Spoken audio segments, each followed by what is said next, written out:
రాష్ట్ర వ్యాప్తంగా పలు జిల్లాల్లో ప్రజాప్రతినిధులు అధికారులు స్వచ్ఛాంధ్ర స్వర్ణాంధ్ర కార్యక్రమాలు చేపట్టారు. ఆపరేషన్ క్లీన్ స్వీప్ లో భాగంగా నంద్యాలలో అవగాహన ర్యాలీ నిర్వహించారు. ఎంపీ బైరెడ్డి శబరి, కలెక్టర్ రాజకుమారి జెండా ఊపి ర్యాలీని ప్రారంభించారు.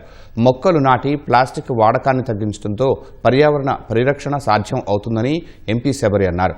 శ్రీ సత్యసాయి జిల్లా కదిరి మున్సిపాలిటీ పరిధిలోని పారిశుధ్య కార్మికులకు ఎమ్మెల్యే కందికుంట వెంకట ప్రసాద్ పరికరాలను అందజేశారు.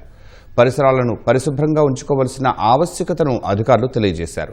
అనంతరం స్వచ్ఛాంధ్ర స్వర్ణాంధ్ర ఉద్దేశాన్ని వివరిస్తూ అధికారులు సిబ్బందితో ఎమ్మెల్యే ప్రతిజ్ఞ చేయించారు. ప్రతి ఒక్కరూ చుట్టుపక్కల పరిసరాలను శుభ్రంగా ఉంచుకోవాలని కర్నూలు జిల్లా కలెక్టర్ సిరి అన్నారు. క్లీన్ స్వీప్ కార్యక్రమంలో భాగంగా కలెక్టర్ కార్యాలయ ఆవరణలో నగరపాలక సంస్థ కమిషనర్ ఆధ్వర్యంలో పరిసరాలను శుభ్రం చేశారు.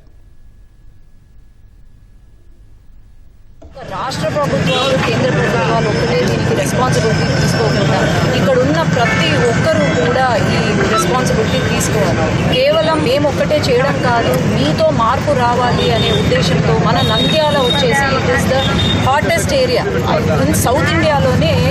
అన్ని ప్రదేశాల కన్నా ఎక్కువ వేడి ఉంది.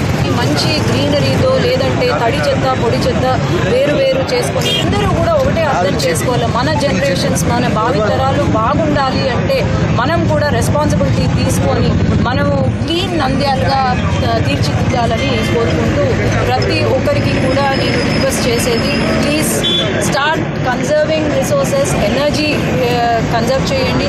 అట్లాగే తడి చెత్త పొడి చెత్తను సపరేట్ చేయండి. అట్లాగే ప్లాస్టిక్ని బ్యాన్ చేసుకుంటే చాలా మంచిది అని కోరుకుంటున్నాను.